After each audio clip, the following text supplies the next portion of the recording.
Hey, welcome to Talk English Now. I'm Maya, and if you've ever held back from speaking English because you were scared of getting the grammar wrong, yeah, this one's for you. And I'm Aiden. We're so glad you're here. We're starting things off with probably the number one thing that keeps English learners quiet, the idea that you need perfect grammar to speak. We hear it all the time. I want to talk, but my grammar's not good enough. I know the words, but I mess up the sentences. I don't want to sound stupid. Yeah, and you know what? That fear is totally understandable. We've all been there in some way trying to say something, and then suddenly your brain is like, wait, is it did or done? Well, he go or he goes. What if I say it wrong? And just like that, you stop talking. We get it. But here's what we want to say right at the beginning, because it's the whole heart of this episode. You do not need perfect grammar to speak good English. You really don't? And that one sentence, it might just change the way you think about English. When you speak to someone in real life, they're not standing there with a red pen waiting to correct you. They just want to understand what you're saying. That's the key. Understanding. Communication. Connection. That's what language is for. Let me tell you about this guy I met from Morocco. Super cool dude. We were chatting about football and he goes, yesterday I go stadium. The game very loud. We scream, many scream. Was the grammar perfect? Not at all. But did I understand him? Totally. And we had an awesome conversation. That's the perfect example. His grammar didn't stop him from expressing his excitement. And you could feel it. Exactly. Because emotion, tone, body language, energy, that's all part of communication too. And grammar? It's just one piece of the puzzle. But we treat it like it's the whole picture, especially when we're learning, probably because of how we're taught in school. Right? It's always grammar tests. Memorize the tenses. Learn the rules. One mistake and it's wrong. So now as adults, we carry that pressure into conversations. We're afraid to speak because we're afraid to get it wrong. But that mindset, it's not helping. It's actually the thing that's keeping people stuck. Let me say this clearly. Real English is not perfect English. Real English is full of contractions, shortcuts, slang, pauses, even mistakes. And that's not just okay, it's normal. Native speakers mess up grammar constantly. I do it. Maya does it. All the time. The other day I said me and her is going to the store, and I didn't even notice. Technically wrong, but totally natural. Exactly. And that's the thing. Natural speech isn't about impressing people with grammar. It's about expressing yourself clearly. We want you to feel like you can speak, even if your grammar isn't perfect. Actually, especially if it's not perfect. Because speaking with imperfections is how you get better. It's like learning to ride a bike. You don't wait until you know how to ride perfectly before you try. You hop on, you wobble, maybe you fall, and eventually you ride. And honestly, some of the most confident English speakers we've met aren't the ones with the best grammar. They're the ones who keep talking even when they make mistakes. That takes courage. And we love that. Because communication is about courage, not perfection. Speaking of that, someone who's helped us really understand this deeper is our amazing friend and language expert, Sophie Lane. She's here with us today. Sophie has worked with learners from all around the world. And one of the things she talks about a lot is how grammar fear can actually block fluency. She says grammar anxiety is like a handbrake. You might know where you're trying to go, but you can't move forward because your brain is stuck checking every rule. And what she's helped so many people do, honestly, this is why we adore her, is learn how to let go of that fear. Not ignore grammar completely, but stop letting it control the moment. Because grammar is supposed to support your message, not block it. Let's just sit with that a second. Grammar is there to help shape your ideas, not stop you from sharing them. Exactly. And when you trust yourself enough to speak even with mistakes, something shifts, you start to feel free. Like, okay, I can do this. Even simple sentences like, I like music. I go concert last night. It's amazing. That's communication. That's a win. And let's be honest, no one's ever said, wow, that person used the past perfect continuous perfectly. I'm so moved. No. What moves people is your story, your emotion, your presence. So if you've been quiet because you're worried about making a mistake, if you keep thinking, I'll speak when I know more grammar, You're not alone. But it's time to flip the switch. You don't get fluent before you speak. You get fluent by speaking. Even broken English builds bridges. It brings people together. It opens doors. And let me tell you, most native speakers, they're not judging you. They're impressed. Because learning another language, that's amazing. So give yourself permission to speak. Even if it's messy. Even if it's slow. And even if you forget a word, make a sound, gesture, laugh, just keep going. That's what fluent people do. And you are a fluent person in the making. Not later. No. We're so glad Sophie's with us today because she's going to help break this down even more. Like, where does this fear really come from? And how do we shift our mindset so we can finally speak without freezing? She's got some amazing real-life stories, too. Stuff that'll make you go, oh, it's not just me. So grab your coffee, your tea, whatever you're sipping, and stick with us. This conversation is just getting started. All right, first of all, thank you both for letting me join in. I've been smiling so much listening to you too. Was everything you said completely true and painfully relatable? We're so glad you're here, Sophie. You always have this way of saying things that just makes people breathe out and go, okay, maybe I'm not the problem. Right? Like this calming voice of reason, with science behind it. I'll take that. But yeah, what you said earlier about grammar being a handbrake, it really is. I see it all the time. Students who know so much. They understand TV shows, they read books, they've studied grammar for years. But the second they try to speak, they freeze. And not because they don't know the words, but because they're scanning every sentence in their head for errors before they even open their mouths. It's like trying to type with someone staring over your shoulder, waiting to correct you. Exactly. That pressure kills flow. It's what I call grammar paralysis. You're trying to speak and edit at the same time, and that's just not how the brain works well. That's huge. I think a lot of people feel like they should be able to do both, speak and check grammar in real time. Yeah, and that should is exhausting. Language isn't meant to come out perfect. It's meant to come out alive. Messy sometimes, but alive. Let me give you an example. One of my students, Anna, is from Ukraine. Super intelligent, speaks 3 languages, and had studied English grammar perfectly. Like, she could explain past perfect better than most native speakers. But when we started speaking practice, she'd pause after every sentence. Wait, should I say had been or was? Did I use the article correctly? Should it be A or B? And I could see her thinking instead of talking. Oh, I know that look. Eyes up, slight frown, like the wheels are spinning. Yes. So one day I said, let's try something. Speak to me as if grammar doesn't exist. Just tell me what's in your heart. And she did. And it was the first time her English sounded natural.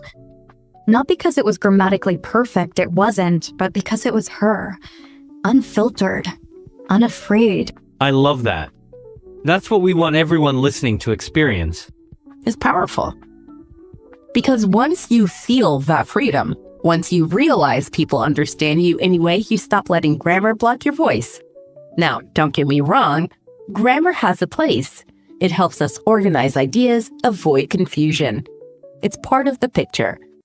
But it should never be the boss of your mouth. Oof. Can we put that on a mug? Grammar is not the boss of your mouth. Sold.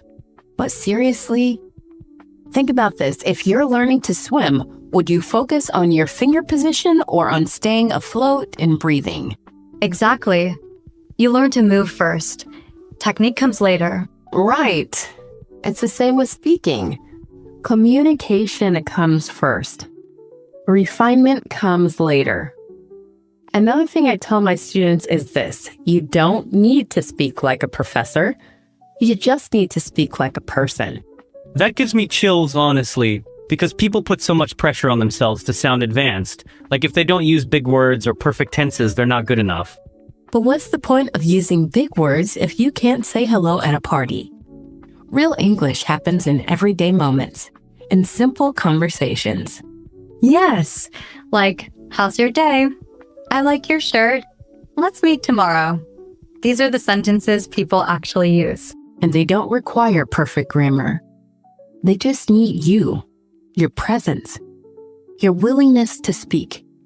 There's also something else, something psychological. Many learners tie their grammar skills to their self-worth. If they mess up a sentence, they feel like they are the mistake. That hits hard because it's true. It's why I always say you made a grammar mistake. You didn't hurt anyone. You didn't break a law. You just used the wrong tense. That's it. Doesn't define you. And actually, that's how native speakers learn too. By getting it wrong a lot, then adjusting. Can we pause there? Because I think people forget that. We learned English by trial and error, not from grammar charts. Absolutely. Kids make adorable mistakes all the time. They say things like, I go to the park, and no one yells at them. We smile, we correct gently, and they keep talking.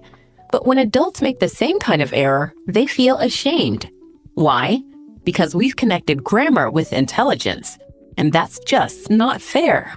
It's so real and so wrong. That's why one of the first things I do with my students is ask, what would change if you gave yourself permission to speak imperfectly? And most of them say, I'd speak more. Exactly. I'm sitting here thinking about all the conversations people are not having, all the friendships they're not making, just because of grammar fear.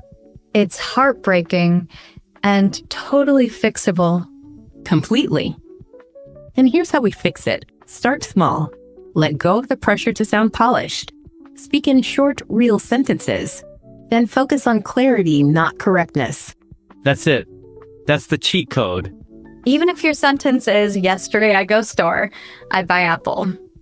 Guess what? I get it. That's enough. And the more you speak like that, unafraid, expressive, the faster your brain catches up. You'll start noticing correct grammar in context. You'll improve naturally. That's what happened to me when I started learning Spanish. I couldn't make perfect sentences, but I talked anyway. And after a while, things just clicked. You picked up patterns. You started feeling the rhythm of the language.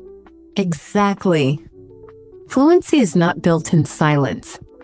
It's built in sound, in rhythm, in mistakes, in movement. Okay, that's beautiful. Say it again. Fluency is not built in silence. It's built in sound, in rhythm, in mistakes, in movement. Can we make that a poster too? We're going to end this episode with an entire gift shop, apparently. I'll take it. Seriously, if there's one thing I hope listeners walk away with, it's this. You are allowed to speak before you're perfect. In fact, that's the only way you'll ever become confident. Speak before you're ready. Because if you wait until you feel ready, you'll never do it. And your voice, it deserves to be heard. Grammar or no grammar. Your words matter, even the imperfect ones. So next time you're in a cafe or on a Zoom call or chatting with a friend and your brain screams, what if I say it wrong? Just breathe and say it anyway. Say it with love. Say it with joy. Say it with a little shake in your voice if you have to. But say it, because silence doesn't help you grow. And your English is already more powerful than you think. That gave me goosebumps, honestly. Your English is already more powerful than you think. That line it lands. Yeah, because most learners don't hear that enough. What they usually hear is, you need to improve this, fix that, correct this. Exactly. It's always what's missing. What's wrong? But sometimes what they need is to hear what's already working. That part. Like when someone finally says to you, hey, I understood you completely, it's like something unlocks. Because that's all we really want, right? To be understood. To not feel awkward or dumb when we open our mouths. Yes, and here's the thing. People are more patient and open than you think. Most of the fear learners feel, it's not coming from the other person, and it's coming from themselves. That inner critic, it's loud. Oh yeah. It says things like, they're judging you. You sound stupid. You messed up again. Why did you even try? And the worst part is we start to believe that voice. So we avoid speaking, we play it safe, and every time we stay silent, the fear grows. But when you speak, mistakes and all, you're telling that voice, hey, I'm doing this anyway. It's a form of self-trust, honestly.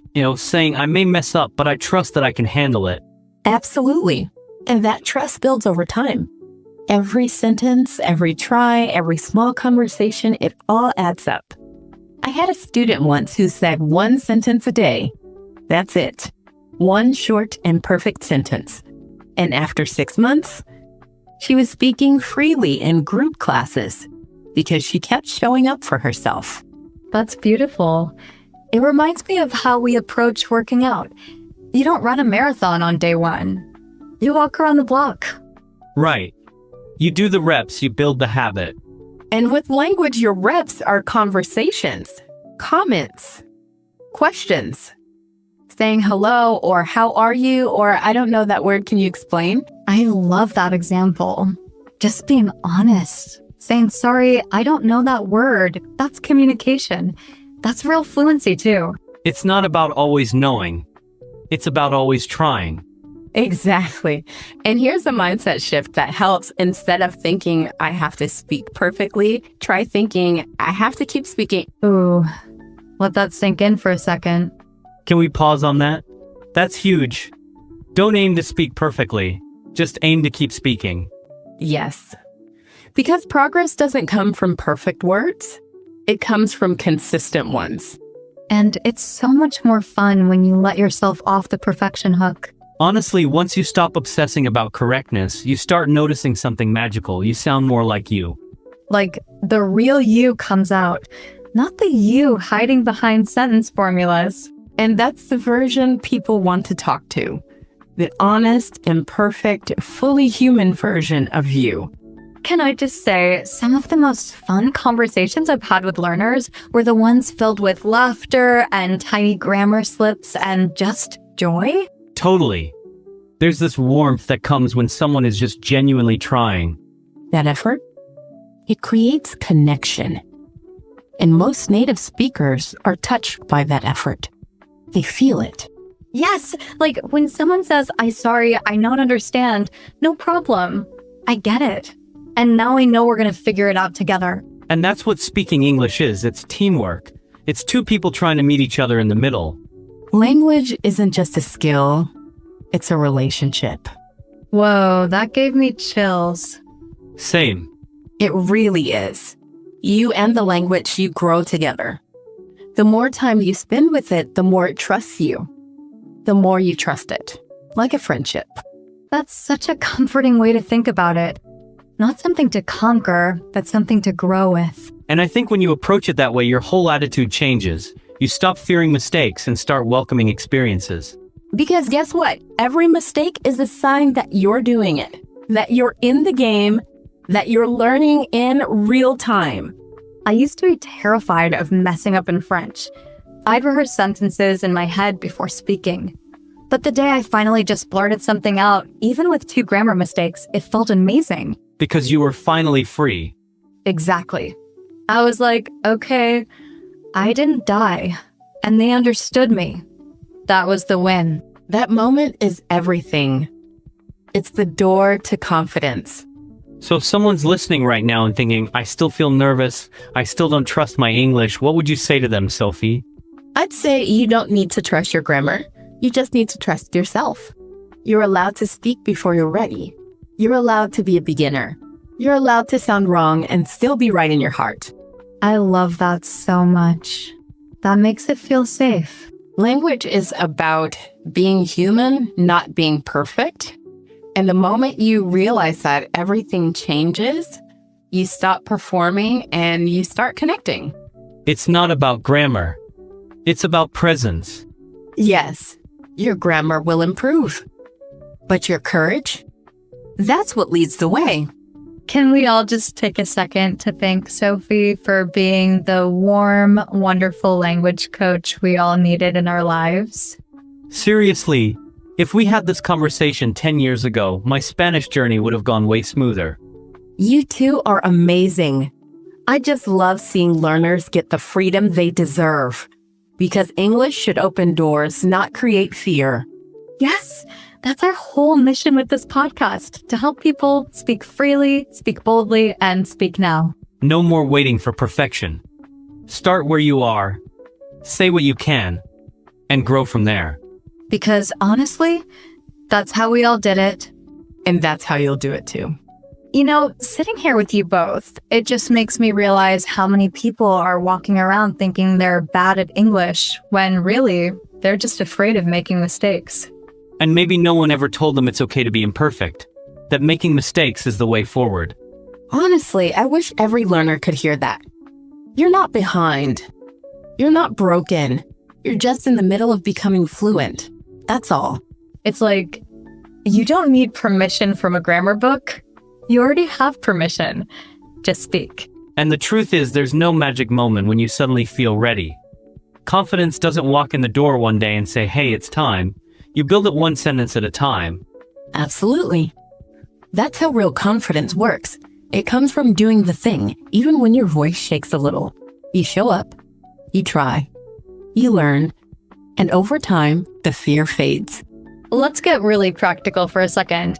What's one thing someone listening can do today, like right now, to start speaking more freely? I've got one. Record yourself talking about your day. Just a minute. Use simple words. Don't worry about grammar. Just talk like you would with a friend. Love that. And don't delete it. Keep it. Listen back later. You'll notice things. You'll hear your progress. Yes. And here's another one, use voice notes. If you have friends learning English, send short voice messages. It's low pressure. And hearing your own voice builds comfort. Even talking to yourself helps. In the shower, on a walk, while cooking. Just talk. Today I make rice. Smells good. Hungry. Boom. Speaking practice. We need to normalize that. Talking to yourself in English is not weird. It's smart. It rewires your brain. It creates fluency, rhythm, comfort. And the more you do it, the less your brain panics about grammar. You shift from thinking about English to feeling it. That's fluency. When it stops being a rule book and starts being a rhythm inside you.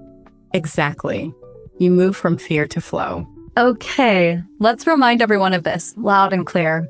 Your grammar does not define your English. Your effort does. Your voice does. You are already doing more than most people ever will, learning a new language, showing up and trying. You're allowed to sound imperfect. You're allowed to pause. You're allowed to ask questions. And you're allowed to be proud of yourself for speaking. We're proud of you, like genuinely. Totally. We're cheering you on from wherever you're listening. So go ahead, talk to someone today, start a conversation. Let it be simple, let it be real. And let it be yours. Because no one else speaks English exactly like you. Before we wrap up, if you've been listening and this episode made you feel a little more confident, a little less afraid, first of all, thank you for spending this time with us. Yeah, thank you. Really. We don't take it lightly that you let us in your ears, your world, your journey. If you enjoyed this, we'd love for you to subscribe to the podcast so you never miss an episode. We've got so many more topics coming. Real, helpful, and totally human. And if something we said today clicked with you, let us know. Seriously, we'd love to hear from you. Drop a quick comment or share your experience. Or even just say hi. Tell us where you're listening from. That always makes our day. And if you think this episode might help someone else, maybe a friend, a classmate, someone who's shy about speaking, go ahead and share it with them. Let's create a world where people aren't afraid to speak, where language feels like freedom, not fear. We'll see you next time, but until then, keep speaking, keep smiling.